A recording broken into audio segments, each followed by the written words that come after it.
welcome back. In civics, we have already started with chapter number 4, the Indian judicial system. और हमने देखा कि जैसे लेजिस्लेचर और एग्जीक्यूटिव है वैसे ही जुडिशरी भी एक इम्पॉर्टेंट ऑर्गन है गवर्नमेंट का. एंड जुडिशरी क्यों इम्पॉर्टेंट है, ओके, क्या उसकी क्या ज़रूरत है, ठीक है. दैट ऑल्सो वी सॉ कि जुडिशरी की ज़रूरत क्यों है सोसाइटी में, to resolve conflicts, to maintain law and order, ठीक है. ये सारी चीज़ों के लिए judicial system is necessary, okay. तो हमने ये लास्ट लेक्चर में देखा. Now let us see structure of the judiciary. Judiciary का structure in our country. India is union of states. The center and the constituent states have a separate legislature and executive. But there is one judicial system for the whole of India. Now India is a union of states. India एक country है which has many states, ठीक है. बहुत सारे states का एक union है, बहुत सारे states मिलके एक country, that is India. India is a union of states, and the center and constituent states have a separate legislature. Okay. अभी हमारे कंट्री में स्टेट्स, कॉन्स्टिट्यूएंट स्टेट्स यानी इंडिपेंडेंट स्टेट भी है, एंड ऑल्सो सेंटर्स यानी union territories भी है, ठीक है. States as well as union territories है. Union territories are controlled by the central government, and जो constituent states है they are controlled by the state government, and they have their legislature and executive. Okay. States के अपने legislature और executive होते हैं, but there is one judicial system. Okay. In our country, in whole of India, one judicial system is there. Okay, even though there are many centers and there are many states, one judicial system is there in whole of India. There is no division of courts between the center and the constituent states.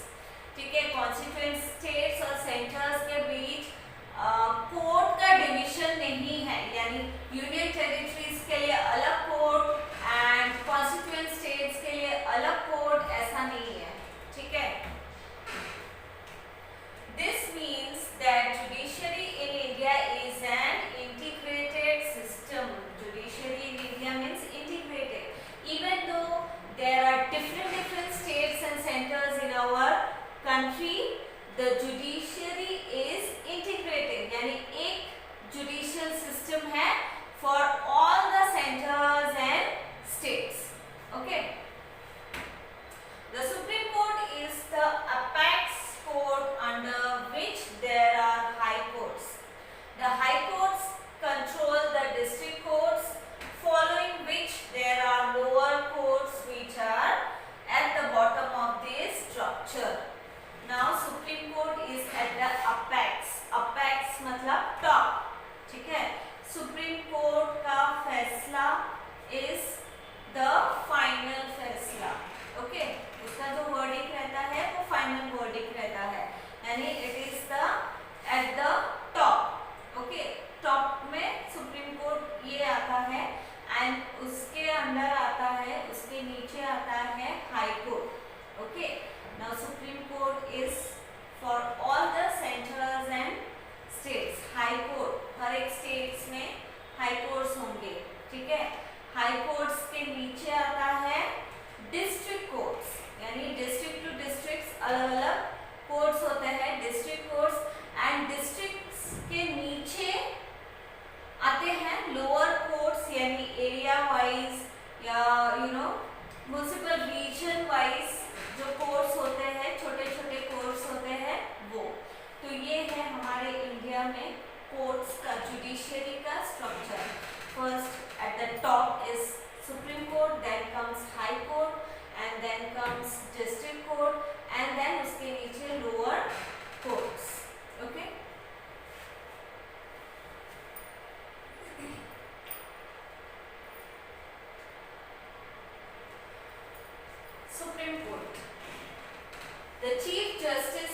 India, that is CJI, heads the Supreme Court of India. The President appoints the Chief Justice of India and other judges of Supreme Court. Okay. जो supreme court है, supreme court के जो chief justice है, okay, he is the head of the supreme court. Okay, India के supreme court का chief justice is the head and chief justice is appointed by the president of India. India के president उनको appoint करते हैं and also जो supreme court के बाकी के जो जजेस हैं उनको भी प्रेसिडेंट अपॉइंट करते हैं. By convention, the senior most judge of the Supreme Court is appointed as the Chief Justice. By convention मतलब by rule, जो senior most जज है, सुप्रीम कोर्ट के जो जज है, जो सीनियर जज है, he normally becomes the Chief Justice of India. Okay. The judiciary should not work under any kind of pressure. The independence of the judiciary is maintained so as to enable the judges to fearlessly carry out the function of giving justice. For this purpose, the Constitution has made the following provisions. जो judiciary है, यानी जो हमारा judicial system है, it should not work under any pressure. किसी upper hand के influence में वो काम नहीं करना चाहिए. ठीक है, it should be unbiased, it should be impartial, यानी जो कोर्ट का डिसीजन है, जो फैसला है, वो किसी से इन्फ्लुएंस होके या किसी को फेवर करते हुए नहीं होना चाहिए. ठीक है, it should not work under any kind of pressure. उनके ऊपर कोई भी प्रेशर नहीं होना चाहिए, कोई फियर नहीं होना चाहिए. ठीक है, the independence of the judiciary is maintain to enable the जजेस to fearlessly carry out the function. यानी जो जजेस है who provides justice, okay, they should be fearless. उनको किसी का डर नहीं होना चाहिए, किसी उनके लाइफ का रिस्क नहीं होना चाहिए, किसी का खतरा नहीं होना चाहिए उनको. ठीक है, तो ये इंडिपेंडेंस उनको दिया जाता है जुडिशरी को, so that they can provide justice. Okay, बिना किसी प्रेशर के, बिना किसी डर के, बिना किसी इन्फ्लुएंस के. For this purpose, the Constitution has made the following provisions. इसके लिए यानी impartial decision हो, unbiased decision हो, बिना डरे, ओके, जस्टिस मिले लोगों को, इसके लिए Constitution ने कुछ प्रोविजन किए हैं. Let us see that.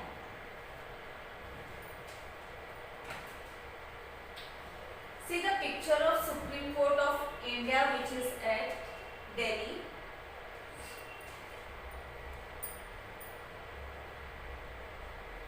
Okay, now see the provision that is laid down in the Constitution.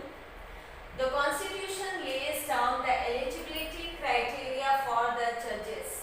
A legal expert or one having served as the High Court judge or an experienced advocate is considered eligible. Okay, Supreme Court का जज बनने के लिए, okay, eligibility criteria laid down किया है constitution ने. Okay, कोई भी पर्सन आके सुप्रीम कोर्ट का जज नहीं बन सकता है. That person should be a legal expert. ठीक है, लीगल जानकारी उसको होनी चाहिए, उसका एक्सपर्ट होना चाहिए उसको. One having served as the high court जज, या तो पहले वो हाई कोर्ट में एज अ जज वो काम कर चुके हैं, वैसे होने चाहिए. या एन एक्सपीरियंस एडवोकेट, यानी एक एक्सपीरियंस एडवोकेट होने चाहिए, एक्सपीरियंस लॉयर होने चाहिए. वैसे person, that those person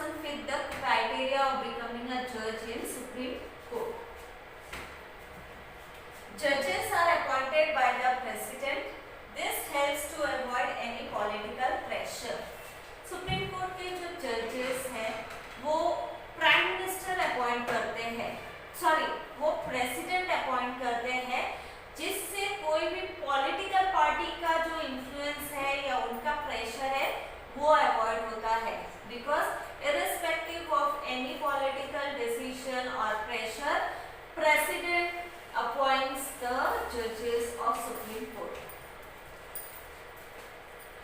Judges enjoy security of tenure. They cannot be removed from the post for trivial reasons or for political motives. The retirement age of judges of the Supreme Court is 65 years, while for the High Court is 62 years.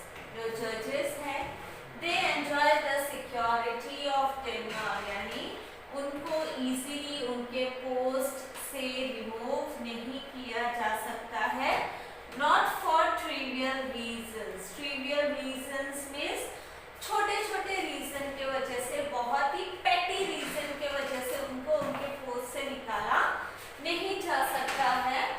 And not for political motives, यानी political motive के वजह से भी किसी जज को उसके post से हटाया नहीं जा सकता. द रिटायरमेंट एज ऑफ जजेस. हाई कोर्ट के जज, सुप्रीम कोर्ट के जज का कितना है? 65 इयर्स. ओके, 65 इयर्स में रिटायर होता है सुप्रीम कोर्ट का जज. एंड हाई कोर्ट का जज 62 इयर्स में रिटायर होता है. So they enjoy the tenure of their service.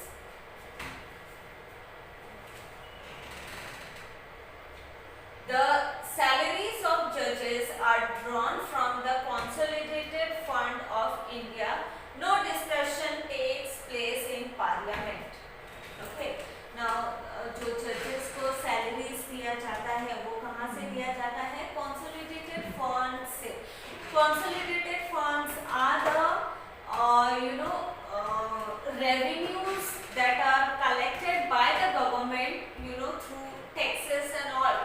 जो गवर्नमेंट टैक्सेस कलेक्ट करती है, जो रेवेन्यूज कलेक्ट करती है, ओके, उसमें से उनको सैलरी दी जाती है.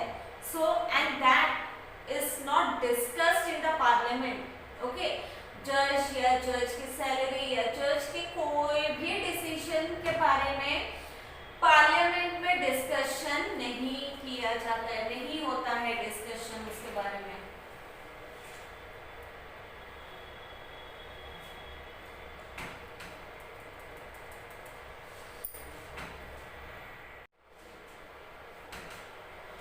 Personal criticisms cannot be made on judges for their acts and decisions. Contempt of court is considered if is a punishable offence. This not only protects the judges from misguided or wrongful criticisms, but also preserves the independence of the judiciary. Okay, judiciary के independence को preserve करना बहुत जरूरी है. यानी judiciary किसी के influence में आके काम नहीं करना चाहिए, वो इंडिपेंडेंटली अपना काम करना चाहिए. ठीक है, इसलिए जो भी डिसीजंस जो लिया जाता है, ओके, कोर्ट के अंदर जो भी डिसीजन एक जज कोर्ट के अंदर लेता है, उसके बारे में कोई भी क्रिटिसिज्म नहीं किया जाता है, उसके बारे में पार्लियामेंट में कोई भी डिस्कशन नहीं होता है.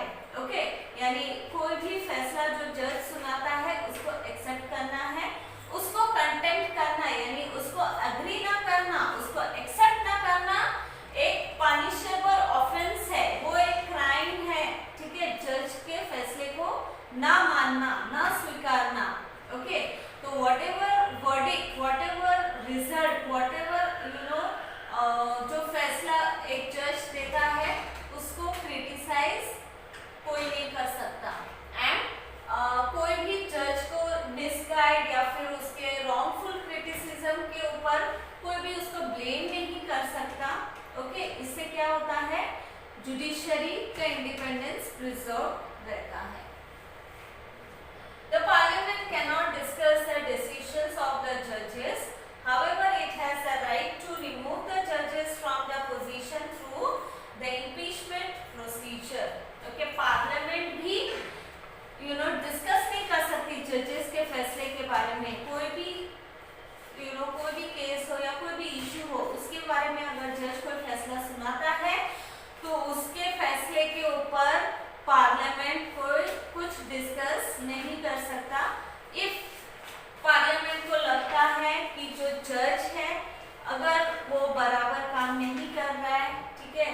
अगर वो